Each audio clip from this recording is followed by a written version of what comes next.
Hola, buenas tardes. Bienvenido al curso Grupos y Anillos. En este curso vamos a estar estudiando tres estructuras algebraicas principalmente: el concepto de grupo, el concepto de anillo y el concepto de módulo. Entonces, el álgebra, a diferencia de cálculo, el cálculo, ¿qué estudia? El cálculo todo se basa en el concepto de límite, de cercanía a un punto. Entonces, por ejemplo, la derivada se define a través del límite, la integral se define a través del límite, y después cuando uno va abstrayéndose más y más y estudia, por ejemplo, espacios métricos, incluso topología, uno está preocupado del concepto de una vecindad de un punto, y es muy distinto en álgebra. El álgebra que busca estudiar la estructura subyacente de un conjunto. No está tan interesado en cercanía, sino en la estructura, es más bien estructural el estudio del álgebra. Entonces, lo que nosotros vamos a estar viendo es conjuntos dotados de ciertas operaciones. Y esas dan las estructuras algebraicas distintas que vamos a estar viendo. Entonces, para empezar, vamos a partir estudiando grupos. Un grupo esencialmente es un conjunto con una operación que satisface ciertas propiedades. Entonces vamos a partir definiendo qué es un grupo. Entonces, definición. Un grupo para nosotros va a ser una tupla G, punto, donde, ¿qué va a ser G? G va a ser un conjunto no vacío y punto va a ser una operación, si prefieren una función, que va de G cruz G a G, que toma una tupla X, Y y lo manda X por Y. Y esto muchas veces vamos a escribir simplemente con X por Y, sin el punto. ¿Okay? Entonces un grupo va a ser una tupla, un conjunto no vacío con una operación tal que, entonces no puede ser cualquier cosa, primero queremos que la operación sea asociativa.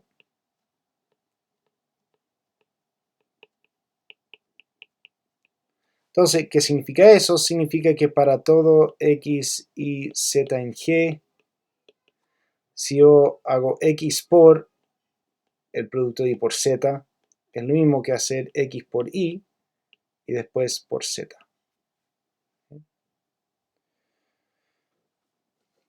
Eso es asociatividad. Segundo, me gustaría pedir que haya un elemento neutro. Entonces quiero que exista un elemento en G tal que para todo x en G, x por es igual a e por x es igual a x. O sea, e opera con cualquier elemento de manera trivial. Y quiero tres, que además que cada elemento tenga una especie de inversa. Entonces, para todo x en G, existe un y en G tal que x por y es igual a y por x y es igual al elemento neutro. Ese es un grupo, un conjunto con una operación que satisface estas tres propiedades. Noten que no estamos pidiendo conmutatividad, no estamos pidiendo que x por y sea igual a y por x, y de hecho van a haber muchos grupos que no son conmutativos. Entonces eso de hecho merece un nombre especial. Entonces definición G, pongamos con el punto por ahora, es abeliano. Entonces un grupo es abeliano si además la operación es conmutativa. Entonces, es decir, para todo x en G, x por y es igual a y por x. ¿Okay? Esto no va dentro de la acción del grupo. Un grupo que además es conmutativo se llama un grupo abeliano. Y eso en honor al matemático noruego Abel. Okay, muy bien, veamos algunos ejemplos. Okay, por ejemplo, Z con la suma es un grupo. Y de hecho es un grupo abeliano, sabemos que la suma es conmutativa. Entonces, ¿por qué eso? Bueno, primero, la suma en Z es asociativa. Segundo, el elemento neutro. Entonces aquí en este caso va a ser el 0. Y para cualquier x tengo un y tal que x más y es 0. ¿Cuál es ese y? Bueno, es menos x. Entonces cualquier elemento tiene su inverso. Entonces de manera más o menos simple, z con la operación suma es un grupo. R con la suma es grupo. De hecho, si uno tiene cualquier cuerpo, K cuerpo, entonces uno tiene que K con la suma es grupo. En general, de hecho, si V es un espacio vectorial sobre algún cuerpo, entonces V tiene una suma y V con la suma es grupo. Y de hecho todos los grupos aquí presentados son abelianos, satisfacen además que la operación es conmutativa. Veamos un ejemplo un poco menos trivial y que no es necesariamente conmutativo, no es necesariamente un grupo abeliano. Entonces ahora sea X un conjunto, cualquiera, no vacío. Entonces definimos las biyecciones de X. Esto va a ser simplemente el conjunto de todas las funciones que van de X en X, tal que sigma es biyectiva. O sea, todas las funciones biyectivas que van de este conjunto en sí mismo. Entonces yo afirmo lo siguiente. Afirmación. Entonces, el conjunto de todas las biyecciones junto con la composición de funciones es un grupo. ¿Okay? Entonces, mi operación es composición de funciones. ¿Por qué es eso? Bueno, primero, uno sabe que componer dos funciones eso es una operación asociativa. ¿Okay? Más o menos por definición de composición de funciones. Entonces, eso está listo. ¿Cuál es la identidad en este caso? La identidad de la función identidad. La identidad de x, que ¿cuál es esta función? Esto va de x en x, que toma x, le envía a x, ¿cierto? Si yo compongo cualquier función con la identidad, eso es lo mismo que la identidad compuesta con esa función, y eso me da la misma función. ¿Okay? Y si sigma es una biyección de x en x, como sigma es una biyección que va de x en x, entonces posee una función inversa. Entonces existe sigma que va de x en x, sigma a la menos 1, perdón, donde sigma compuesto con sigma a la menos 1 es igual a sigma a la menos 1 compuesto con sigma y es igual a la identidad. Y esa es la inversa. Entonces efectivamente el conjunto de las biyecciones es un grupo. Pequeño ejercicio. Si x tiene más de dos elementos, entonces este grupo no es abeliano. Es decir, no es conmutativa la composición. Existen dos funciones, sigma y eta, por ejemplo, tal que sigma compuesto con eta no es lo mismo que eta compuesto con sigma. ¿Sí? Eso es un ejercicio más o menos simple que les dejo. Okay. Hay una notación especial. Si x es igual a el conjunto de 1 hasta n, entonces ponemos Sn como las biyecciones de x. Pongamos x sub n para denotar que es un conjunto especial. Entonces Sn va a ser, perdón, Sn va a ser las biyecciones de Xn. Ese se llama el grupo, entonces el grupo simétrico. Grupo simétrico en n letras. ¿Okay? Grupo bien importante que va a aparecer varias veces. Bueno, antes de continuar, vamos a ver una definición. Entonces, el orden de un grupo G es el número de elementos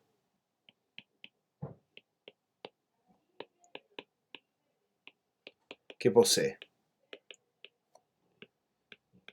O si quieren, su cardinalidad. Entonces la notación que vamos a usar va a ser valor absoluto de G es su orden, la cantidad de elementos. Entonces podemos tener grupos finitos, podemos tener grupos infinitos. Entonces vamos a, aprovechando que estamos aquí con el grupo simétrico, calculemos el orden de Sn.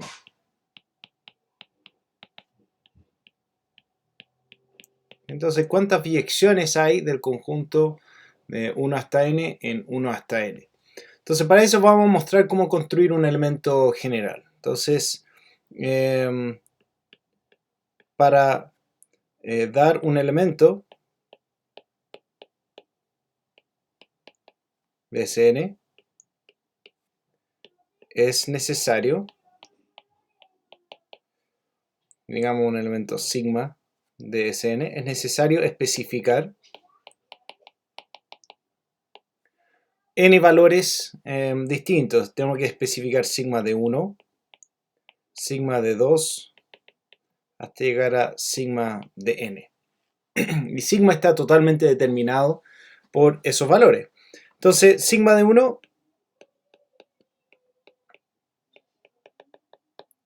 puede ser cualquier número entre 1 y n.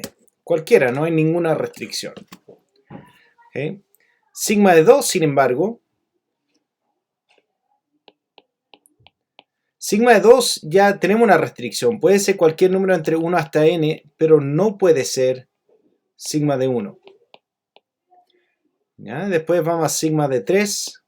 Y aquí pasa lo mismo. Puede ser cualquier número entre 1 y n, pero no puede ser ni sigma de 1 y no puede ser sigma de 2, porque sigma tiene que ser inyectivo.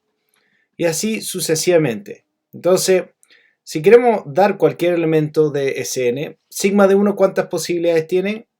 Entonces, sigma de 1 tiene n posibilidades. Sigma de 2 tiene n-1 posibilidades. Sigma de 3 tiene n-2. Y así sucesivamente hasta llegar a sigma de n, que sigma de n ya no hay nada más que escoger. Sigma de n ya está determinado por los otros valores. Entonces aquí hay una sola posibilidad. ¿Okay? Bueno, ¿qué implica eso? Implica que cuántas formas, cuántas opciones tuvimos que, cuántas elecciones tuvimos que hacer n factorial. Entonces hay n por n-1 por n-2 hasta llegar a 1. Este es simplemente n factorial elementos en Sn. Entonces la cardinalidad de Sn es n factorial. Muy bien. Entonces, como dije antes, las biyecciones de un conjunto, siempre que el conjunto tenga más de 2 elementos, va a formar un grupo no abeliano. Entonces, por ejemplo, S3 tiene 6 elementos, ¿cierto? 3 factorial. Y S3 no es abeliano. ¿Ya? Y les dejo de ejercicio mostrar lo siguiente. Si el orden de un grupo es 1, 2, 3, 4 o 5, entonces G es abeliano. Entonces, en algún sentido, S3 es el ejemplo más pequeño de un grupo que no es abeliano. ¿Okay? No es claro ahora que es el único grupo no abeliano de orden 6, pero eso más adelante vamos a poder demostrar eso. Muy bien. Ok, veamos otro ejemplo. Sea n cualquier entero. Entonces, y tomemos x, y, dos enteros cualesquiera. Entonces vamos a decir que x es congruente a y, módulo n, si n divide a x menos y. ¿Okay? Entonces vamos a definir z módulo nz como z, pero vamos a cocientar por esta relación de equivalencia. O sea, vamos a decir que dos enteros son iguales si su resta es divisible por n. ¿Okay? Entonces, uno puede demostrar que z módulo nz es igual a, entonces, la clase del 0, que representa todos los números que son divisibles por n, la clase del 1, todos los números tales que ese número menos 1 es divisible por n, la clase de 2, hasta llegar a la clase de n menos 1. Bueno, z módulo nz es un grupo donde la clase de un x más la clase de un y da la clase de x más y. Eso está bien definido, uno puede revisar todas las propiedades. Y por lo que está escrito arriba, uno tiene que el orden de z módulo nz es precisamente n. Ok, este es un ejemplo que vamos a revisitar después cuando veamos grupos cocientes. Damos otro ejemplo. Entonces, sea acá un cuerpo.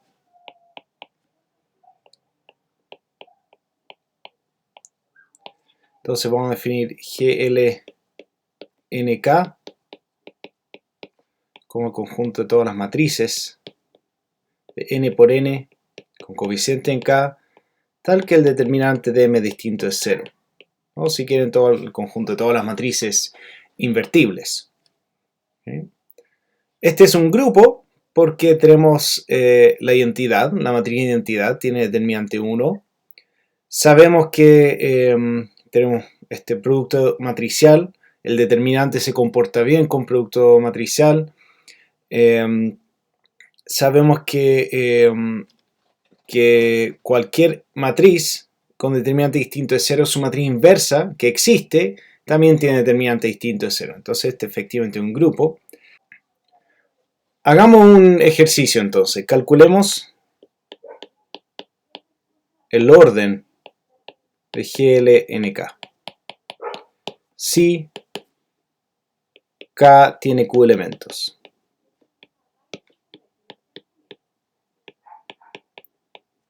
¿Ya? En el caso de un cuerpo finito. ¿Okay? Entonces, sabemos que M está en GLNK si y solo si sus columnas forman una base. Sus columnas forman una base de K a la n. Esa es la condición para que una matriz sea invertible. ¿Okay? Entonces vamos a hacer algo parecido a lo que hicimos con Sn. Vamos a ver cómo construir una matriz entonces, que está en GLNK, y vamos a ver cuántas posibilidades tenemos. Entonces, para la primera columna, entonces si yo quiero construir una matriz M que está en GLNK, entonces para la primera columna de M, ¿cuántas posibilidades tengo? Bueno, ¿cuántos vectores hay en... ¿cuántos vectores puedo escoger? Puedo escoger cualquier vector siempre que no sea el vector 0. porque cualquier vector no nulo lo puedo completar a una base. ¿Sí? Entonces, ¿cuántas posibilidades tengo? Bueno, hay exactamente q a la n menos 1 posibilidades. ¿Cierto? Porque q a la n es la cantidad de elementos en K a la n, es la cantidad de vectores. Y tengo que quitar 1 porque no puedo poner el vector 0 como primera columna. Ok. Supongo que ahora ya escogí la primera columna. Ahora veamos la segunda columna.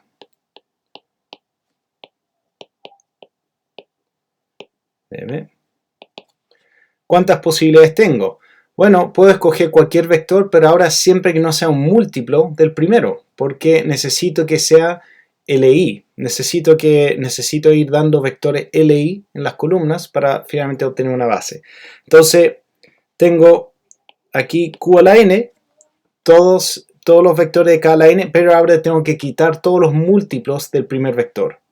¿Cuántos múltiplos hay del vector de la primera columna? Bueno, hay exactamente q, porque tengo 0 por ese vector, y para cada elemento de k tengo un múltiplo de ese vector. Entonces tengo que quitarle q. Muy bien. Ahora, entonces tengo esta cantidad de posibilidades. Para la tercera columna, ¿cuántas posibilidades tengo? Bueno, ahora sigo teniendo q a la n, pero ahora tengo que quitar todas las combinaciones lineales de los primeros dos vectores. ¿Cuántas combinaciones lineales tengo? Tengo q al cuadrado, ¿cierto? Porque tengo q múltiplos del primer vector, q múltiplos del segundo vector, y puedo combinar esos como yo quiera. Entonces tengo q al cuadrado. Y así sucesivamente. Entonces en total, ¿cuántas posibilidades tengo? Bueno, tengo q a la n menos 1 por q a la n menos q por q a la n menos q al cuadrado, y llego a la última columna, q a la n menos q a la n menos 1. Entonces esta aquí es el orden de GLNK, si K tiene q elementos. Como otro ejemplo, sea n un natural y sea P sub n un n-ágono regular. Entonces vamos a definir D sub n, va a ser el conjunto de todas las simetrías de P sub n. Y con una simetría me refiero a cualquier operación rígida que yo le haga al n-ágono, que lo cambio y en el fondo puedo quitar la figura en 3D, puedo rotarlo, hacer alguna transformación y volver a ponerlo en el mismo lugar y se ve igual. Entonces este conjunto con la composición de funciones, porque una simetría es una función en el fondo, este conjunto con composición de funciones es un grupo. Entonces este se llama el grupo diedral. En inglés se escribe con H, en español creo que se escribe sin H. Entonces, por ejemplo, si pongo n igual a 4, tengo aquí este cuadrado, puedo enumerar los vértices, 1, 2, 3, 4, y tengo varias simetrías del cuadrado. Por ejemplo, yo puedo rotar todo el cuadrado alrededor de su centro, lo puedo rotar en 90 grados. Rotar en 90 grados a favor de los punteros del reloj es equivalente a enviar el 1, el vértice 1 en el 2 en el 3 en el 4 y el 4 en el 1. Yo puedo rotar en contra de los punteros del reloj, que correspondería a la inversa de la primera transformación que le hice, que sería enviar entonces 1 en el 4 en el 3 en el 2 y el 2 en el 1. Y hay otra simetría también interesante, que si yo dibujo aquí un eje, yo puedo rotar también con respecto a esto, yo puedo reflejar. Entonces, eso es equivalente a mandar el 2 en el 2 y el 4 en el 4, dejarlos fijos, pero mando el 1 en el 3 y el 3 en el 1. ¿Okay? Y entonces, en general, para cualquier n-ágono regular, yo tengo este tipo de simetría. Entonces, en general,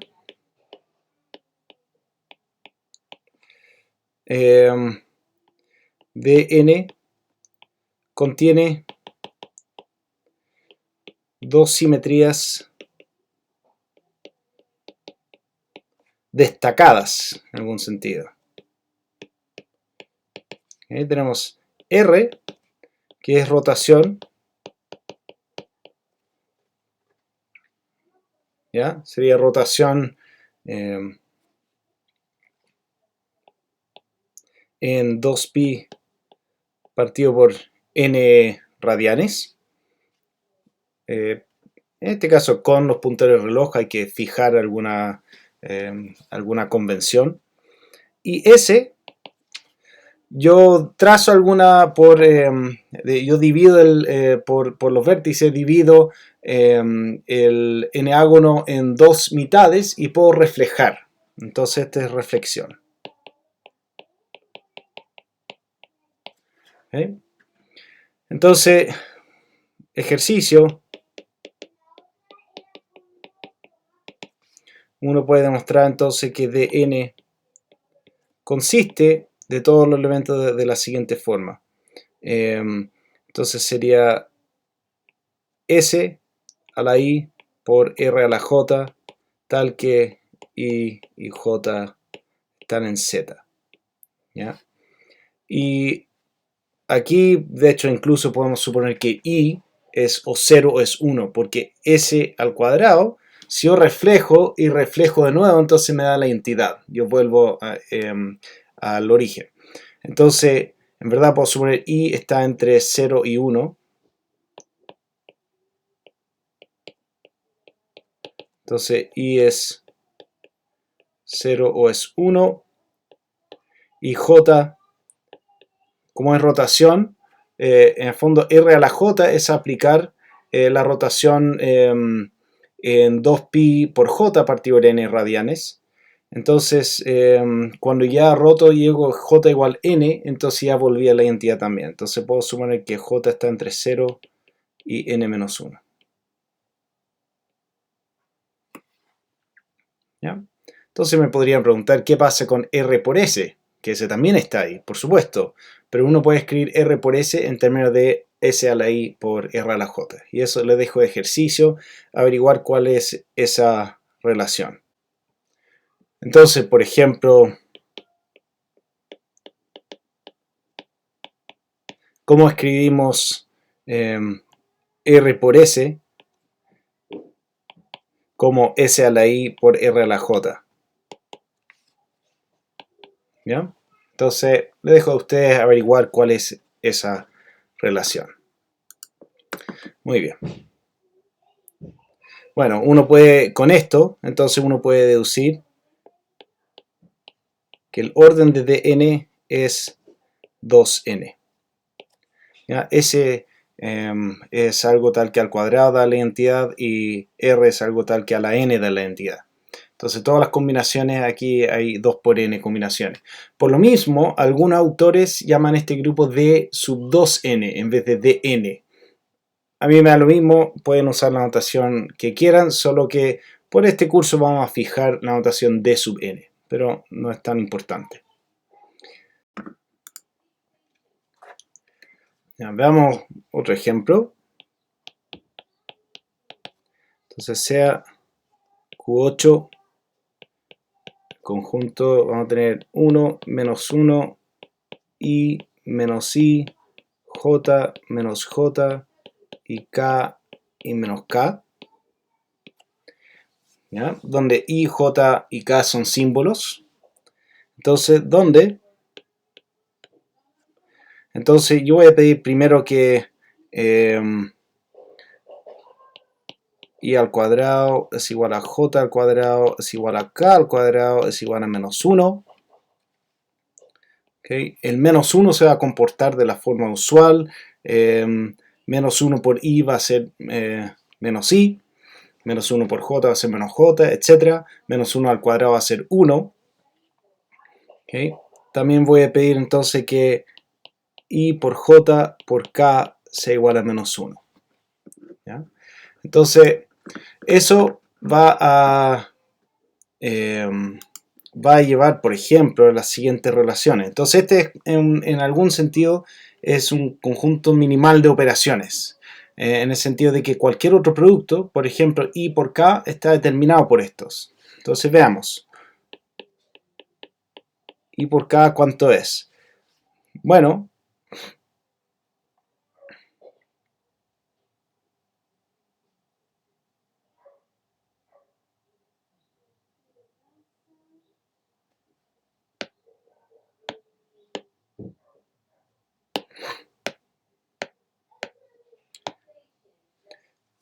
entonces yo digo que cualquier otra operación que podamos realizar aquí ya está determinado por estas relaciones aquí. ¿Ya? Entonces, por ejemplo, ¿cuánto es i por j? Bueno, sabemos que i por j por k es menos 1. ¿Ya? ¿Cuánto es k a la menos 1? K a la menos 1, como k al cuadrado es menos 1, sabemos que k a la menos 1 es menos k. Entonces k por menos k es 1. ¿Ya? Entonces i por j es igual a menos 1 por k a la menos 1, porque tengo la relación i por j por k es menos 1. Entonces va a ser multiplicando por k a la menos 1. Pero k a la menos 1 es menos k. Entonces este es menos 1 por menos k y este va a ser k. Entonces, por ejemplo, i por j es igual a k. ¿Okay? Entonces, este da un grupo. Pueden, a lo mejor más adelante vamos a ver con más detalle este grupo. Pero este se llama el grupo de los cuaterniones.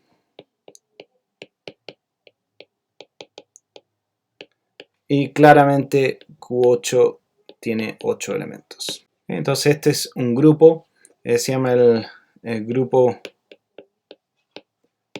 de los cuaterniones. ¿Okay? Claramente Q8 tiene 8 elementos. Les dejo de ejercicio demostrar, quizás no es claro con lo que está arriba, pero que Q8 no es abeliano. Y ahí le voy a dar una pista. Demuestre que j por i, ¿ya?, es igual a menos k. Y de hecho en general i por j va a ser igual a menos j por i, y por k va a ser igual a menos k por i, entonces en algún sentido es como anticonmutativo, no sé si es... Bueno.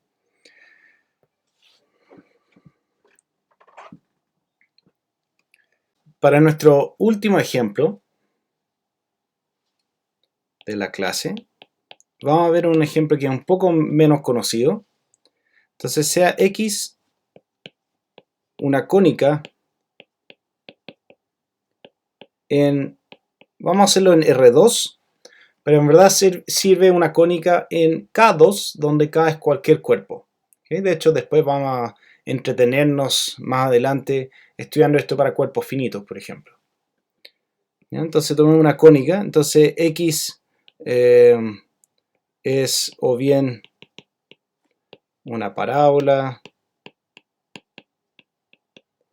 elipse o hipérbola. ¿Okay? Y lo que vamos a hacer, fijemos un punto E en la cónica. ¿Ya? Un E cualquiera, este va a ser nuestro origen, este va a ser nuestro elemento neutro. Entonces E será el neutro del grupo. Vamos a dar una operación en X de tal manera que X sea un grupo.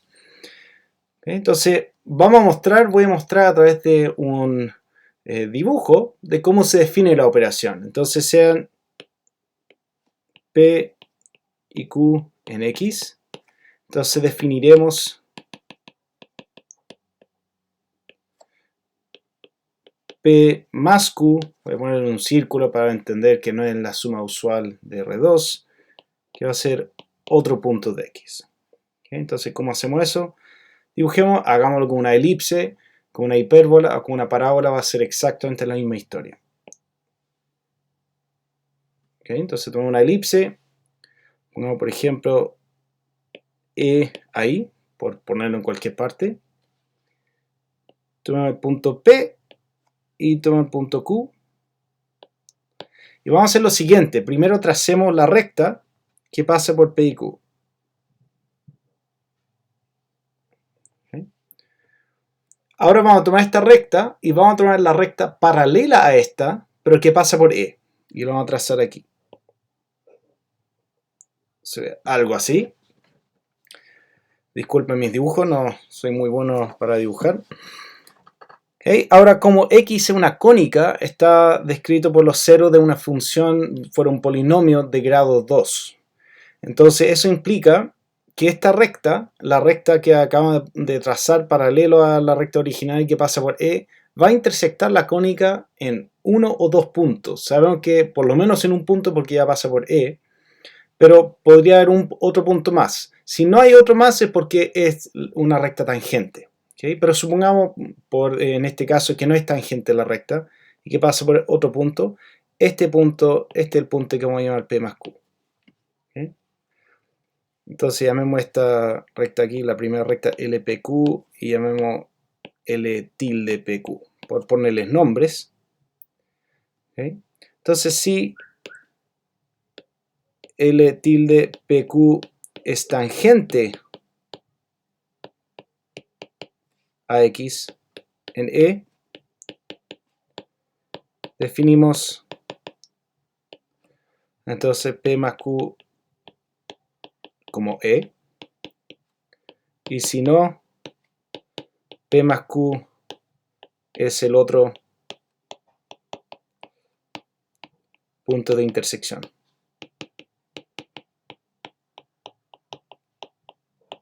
¿Ya? Entonces, hecho, X con esta operación es un grupo abeliano.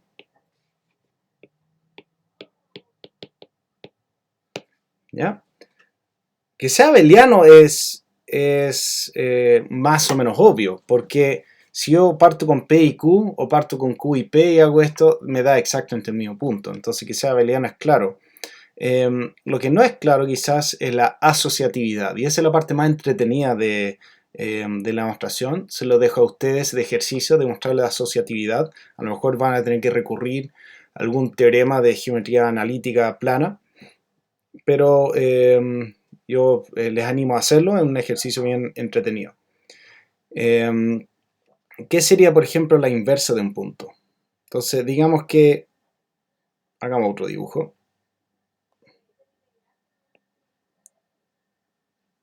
¿Ya? Entonces, digamos que aquí tengo el E como antes. Digamos que tengo aquí P. Entonces, ¿cuál va a ser la inversa de P bajo esta operación? Bueno, tengo que partir al revés un poco, porque necesito un punto Q tal que P más Q es E. En ese caso necesito que la recta que pasa por P y Q, al trasladarlo a E, quede tangente. Entonces parto al revés, dibujo la recta tangente aquí, y ahora tomo esa misma recta y trazo la paralela, pero que pase por P. Esto va a intersectar en otro punto, que va a ser Q. Y aquí veo en este caso que este P más Q es igual a E, porque la recta que obtengo que pasa por E es tangente ahí. Entonces, tiene inversa. Veamos otro ejemplo. Consideremos X, por ejemplo, como la hipérbola, todos los X y en R2, tales que X por Y es 1. Pongamos E como el punto 1,1. ¿Ya qué pasa? Aquí tengo entonces el gráfico. Algo así. Me salió mal ese. Ya, 1,1. ¿Qué pasa, por ejemplo? Si yo quiero hacer, tomemos aquí P igual a menos 1, menos 1. ¿Cómo sería, por ejemplo, 2 veces P? Si hago P más P.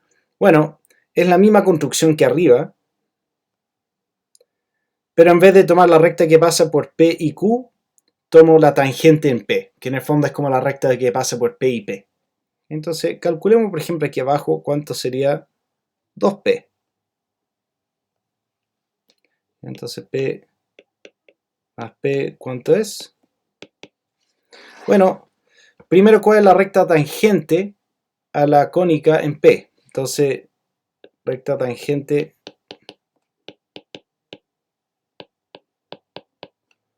a X en P va a ser la recta. Entonces, y la pendiente es fácil ver que tiene que ser de pendiente menos 1. Entonces, esto va a ser menos X, entonces más 1 y menos 1. Se pasa por el punto menos 1, menos 1. Ya, y este es simplemente menos X, entonces menos 2. ¿Y cuál es? Entonces ahora trasladamos esta recta. Esa es entonces esta recta aquí. Y ahora traslado esa recta acá. Y veo que es tangente también. Entonces esto implica que P más P en este caso es E. ¿Okay? Muy bien. Hagamos otro ejemplo con este. Con una cónica. Tenemos I igual a X al cuadrado. Tenemos E como 0,0.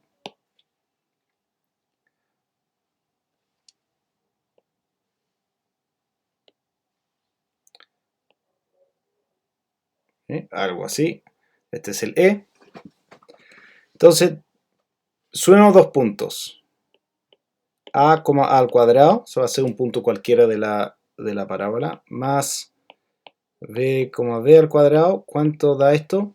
Bueno, A, A al cuadrado. Y aquí arriba, por ejemplo, B, B al cuadrado.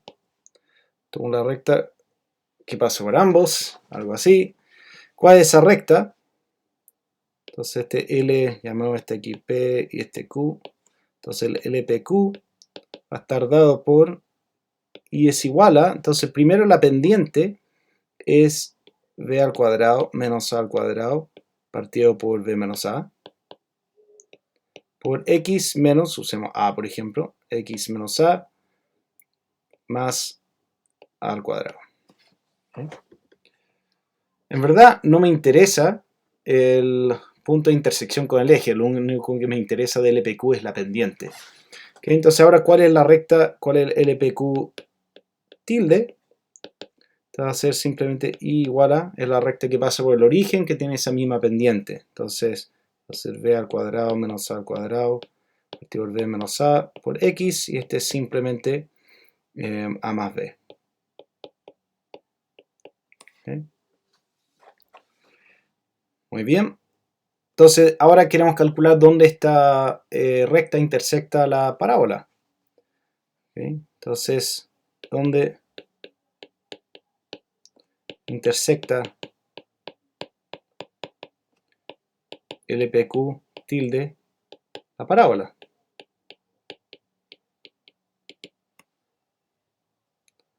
Bueno, veamos. Entonces, hagamos la ecuación. Entonces, aquí tengo la recta I igual a más BX. Entonces, tengo que I, que es igual a más BX, es igual a X al cuadrado. ¿Sí? O si quieren, entonces, pasando para el otro lado, X por, ¿ya? X menos A más B es igual a 0. Entonces obtenemos que o bien x es 0 o x es igual a más b. ¿Okay? X igual 0 es el origen. Entonces tengo que, en este caso, a, a al cuadrado más b, b al cuadrado. Su coordenada x es a más b. Y por supuesto que su coordenada y entonces a más b al cuadrado. ¿Okay? Entonces eso da una ley de grupo en la parábola. Okay, entonces damos por terminado esta primera sesión. Y en las sesiones que vienen vamos a estar estudiando más propiedades de grupos. Ahora vimos varios ejemplos, siempre es bueno tener ejemplos. Pero ahora vamos a empezar a meternos más en la teoría y vamos a empezar a entender cuál es la estructura intrínseca de grupos. Vamos a tratar de sacar mucha información. Entonces eso vamos a empezar a ver la próxima clase, que vamos a partir con la definición de subgrupo.